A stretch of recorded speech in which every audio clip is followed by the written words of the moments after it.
Bonjour, je suis vraiment désolée de ne pas être avec vous à Niagara, mais j'ai profité des outils technologiques pour au moins être virtuellement avec vous à Niagara.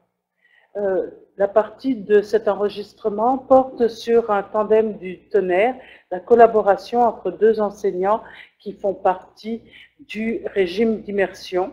Et le plan que je vais suivre aujourd'hui, c'est d'abord vous parler de la notion de collaboration de façon très brève, puis surtout insister sur les initiatives de collaboration que j'ai créées avec une collègue, et je terminerai par quelques répercussions. La notion de collaboration nous vient du latin, du verbe collaborer, qui veut dire travailler ensemble. Ce concept de collaboration se décline sous différentes facettes, que ce soit l'intensité du rapport entre les personnes qui travaillent ensemble, la hiérarchie de ces partenaires, les lieux et les époques où ces phénomènes de socialisation ont lieu. Cet échange, cette notion de collaboration peut évidemment se retrouver sous différentes terminologies. Dans certains cas, on va parler d'échange, de jumelage, de mentorat, de parrainage, de tutorat, de tandem. Et avec les nouvelles technologies, le cybermentorat intervient, ainsi que les échanges virtuels. La collaboration entre enseignants est une pratique qui existe de façon courante au primaire et au secondaire. À l'université, c'est légèrement différent.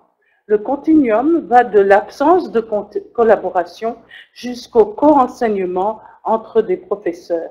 Cette collaboration est au départ codifiée, quantifiée, et les rôles sont souvent bien définis. L'interaction entre au moins deux parties égales, en fin de compte, qui participent volontairement à une prise de décision partagée pour atteindre un objectif commun. Cette collaboration a des effets bénéfiques sur le corps enseignant et elle permet d'introduire de la créativité et de l'innovation dans l'enseignement. Les initiatives de collaboration dont je vais parler en particulier portent sur une relation entre un professeur d'histoire qui travaille à l'Université d'Ottawa et une professeure de langue, moi-même dans ce cas-ci.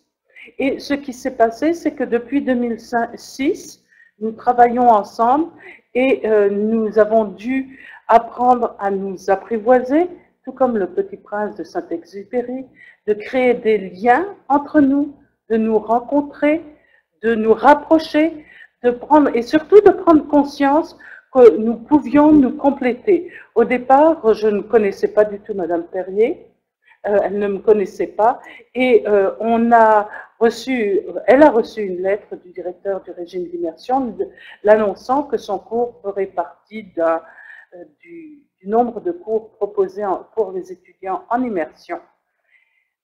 Et à partir de là, on pourrait dire que c'est de l'histoire. Ça fait presque 9 ans qu'on travaille ensemble avec un échange réciproque de connaissances. Et notre objectif était de mieux répondre, de mieux pouvoir répondre aux besoins et attentes de nos étudiants. Et le premier projet de collaboration qu'on a mené, c'est la création de ce double site Internet qui proposait pour les étudiants du cours de discipline un site relié à l'histoire. Et je vais vous montrer comment ce site fonctionne. Au départ, Madame Perrier enseignait avec des outils traditionnels, c'est-à-dire le rétroprojecteur. Et suite à mon arrivée dans son cours, on a décidé d'introduire une technologie et on a monté ce site web. Son cours se compose de 3 grandes périodes et pour chaque période, il y a différentes unités. Pour la première unité, les grandes découvertes, ce que Madame Perrier a ajouté dans son cours, c'est des éléments visuels, que ce soit des tableaux, des cartes, ou des éléments graphiques, différents types d'éléments graphiques. Ça, c'était l'aspect du cours de discipline. Le passage d'un volet de la page web à l'autre se fait assez facile, se fait très facilement, il y a différentes possibilités. Et ce qui s'est passé ici, c'est que pour le cours d'encadrement linguistique, j'ai rajouté un site qui évidemment ne touche pas autant de sections que les sections couvertes dans le cours d'histoire, étant donné que je rencontre des étudiants moins souvent, mais on retrouve la même structure. Et ce que je vais vous montrer là pour l'instant, ce sont les activités qui sont offertes aux étudiants francophiles anglophones pour venir les aider à mieux comprendre le cours d'histoire. Donc en premier, c'est une activité de familiarisation du vocabulaire, vocabulaire qui peut se trouver dans le cours d'histoire, dans le cours magistral ou dans les lectures que les étudiants doivent faire. Donc, si on a la phrase Diaz double le cap de Bonne-Espérance, les étudiants peuvent cliquer et faire ce travail de façon individuelle chez eux en préparation. Ils peuvent aussi vérifier leurs connaissances et le site a été agrémenté d'activités ludiques, de chansons et puis une autre activité par la suite, chansons qui peuvent être des documents authentiques ou des documents qui ont été préparés pour le cours, ce qui est le cas ici, où on retrouve sur un air connu dans la culture française. Je vais vous faire écouter un petit extrait de la chanson et ça peut vous donner tout de suite des idées.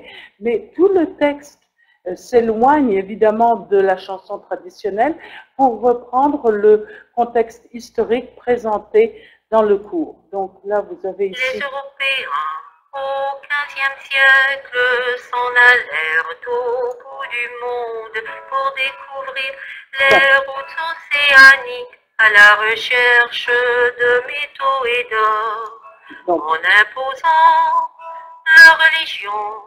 Donc là, vous venez d'entendre un extrait de cette chanson et les étudiants doivent compléter le texte. Évidemment, comme je l'ai dit, un texte qui se rapproche du contenu du cours d'histoire. Donc ici, ils peuvent mettre une réponse et puis peuvent vérifier si leur réponse est correcte ou non. Évidemment, bon là, on ne sait plus trop quoi faire, alors on va rajouter n'importe quoi, afin d'éviter que les étudiants se frustrent en travaillant trop longtemps sur une réponse. La bonne réponse leur est donnée après 3 tentatives. Une autre activité ludique est l'activité de coccinelle qui permet aux étudiants de retravailler soit les concepts linguistiques, soit des concepts de discipline et de révision de la discipline à travers cette petite activité qui est une adaptation d'un jeu de loi où les étudiants ont des questions et auxquelles ils ont un choix de réponse. Donc, plutôt que d'avoir un choix traditionnel, une activité avec un choix traditionnel de 3 choix multiples, ici on l'a mis avec un rappel du thème de la leçon et une coccinelle plutôt qu'une loi. Donc avant les grandes découvertes, d'où provenait l'argent? Alors l'étudiant ne le sait pas, mais évidemment l'ordinateur va lui indiquer la bonne réponse finalement. Donc ici c'était de l'Europe centrale, et puis Henri le Navigateur est un roi, et ça continue jusqu'à la bonne réponse portugais. Ici c'était portugais et il continue. Dans certains cas, comme je l'ai dit, ça peut être aussi des questions de langue qui sont mentionnées. Donc là, c'est un tour d'horizon de ces activités linguistiques et de révision du vocabulaire et de la discipline qui ont été préparées pour ce niveau. Les étudiants anglophones se servent de ce site de façon régulière. Les étudiants francophones y vont aussi selon leur gré, à leur propre gré, selon leur intérêt, selon le temps qu'ils ont à consacrer à ce type d'activité.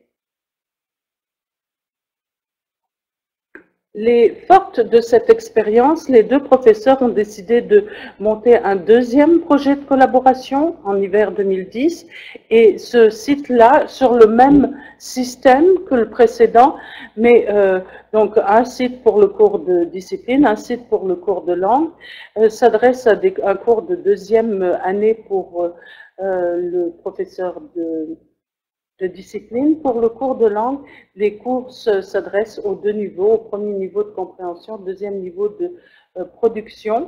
Et on va rapidement survoler non point ce qui est semblable, mais les différences. C'est que dans ce site, j'ai introduit un wiki collaboratif pour permettre aux étudiants de travailler en commun, de mettre en commun, et à deux niveaux, cette mise en commun se fait au niveau du contenu historique et académique du cours d'histoire. Donc, chaque étudiant est responsable de préparer et de mettre en ligne dans le wiki leurs prises de notes du cours d'histoire pour que toute cette information soit partagée par le groupe.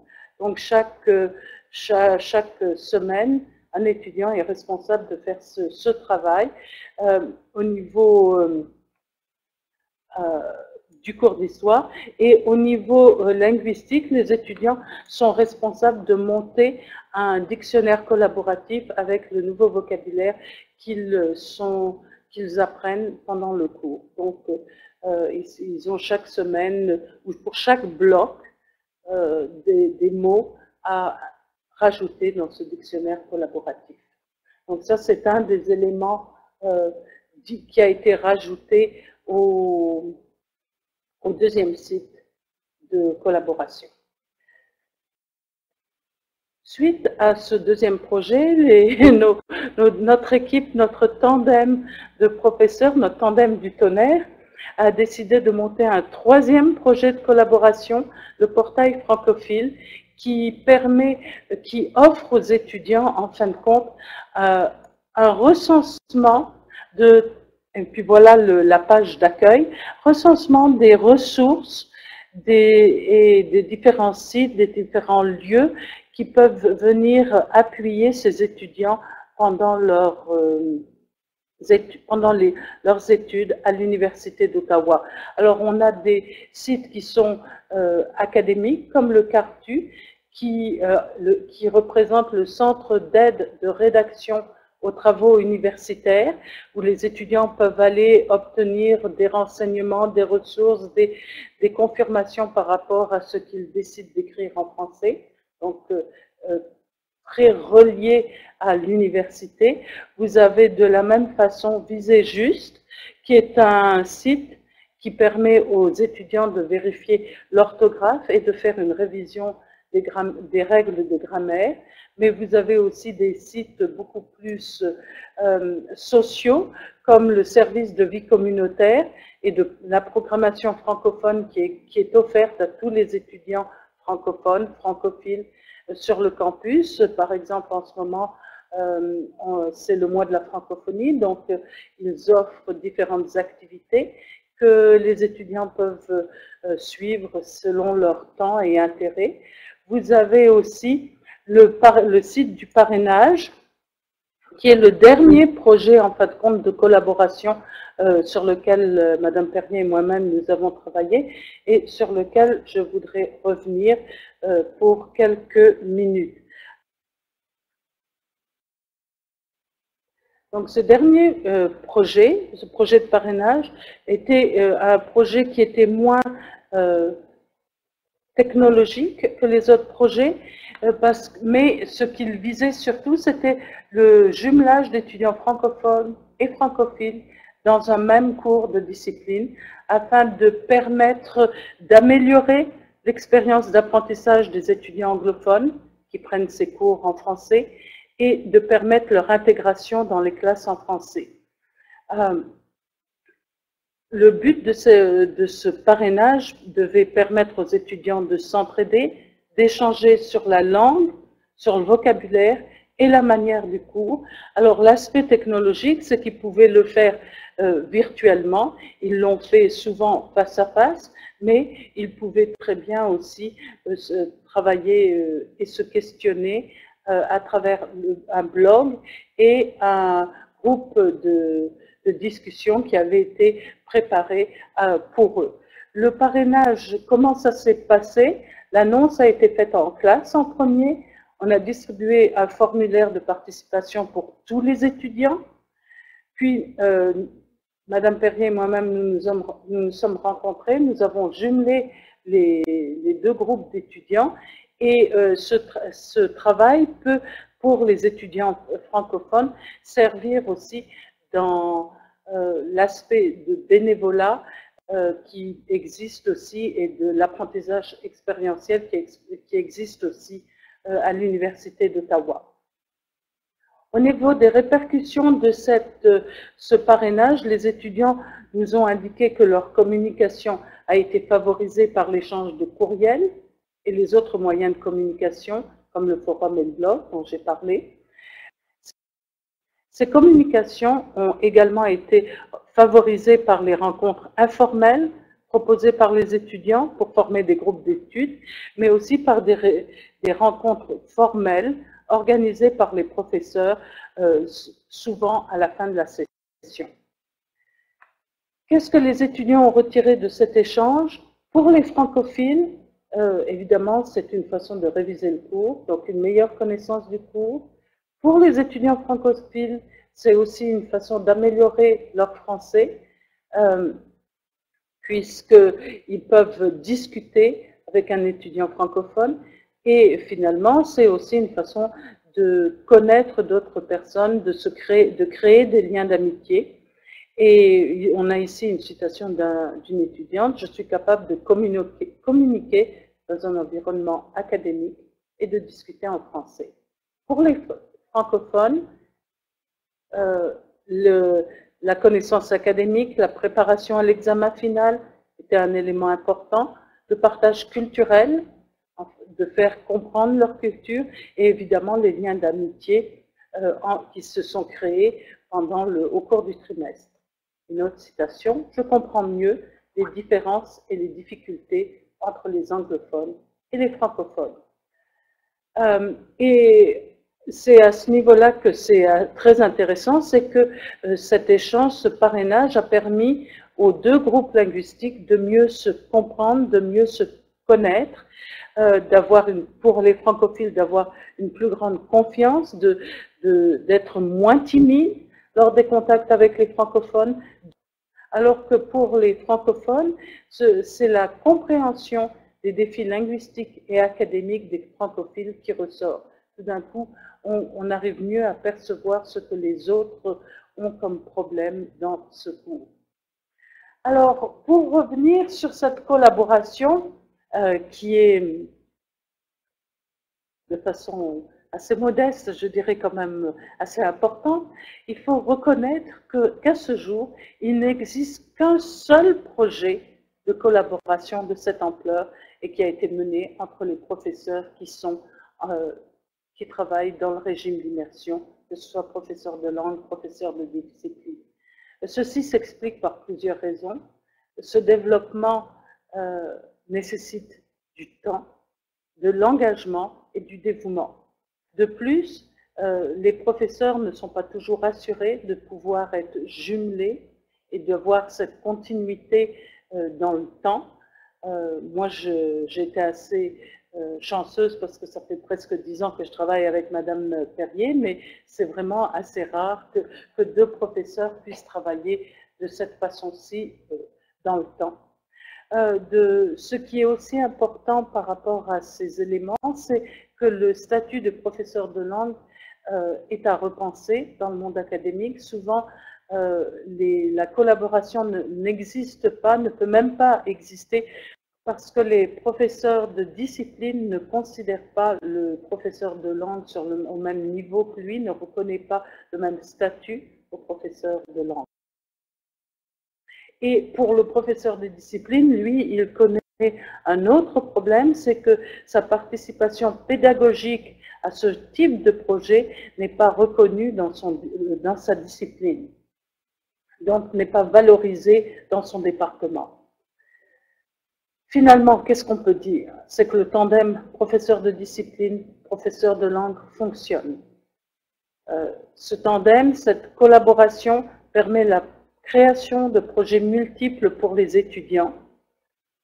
Cette collaboration au niveau des professeurs favorise la collaboration des étudiants et la compréhension interculturelle qu'ils ont de l'autre groupe linguistique, et ceci à au moins 2 niveaux, en encourageant un bilinguisme avancé pour les étudiants et en allant même plus loin, en sensibilisant les étudiants à la notion de biculturalisme.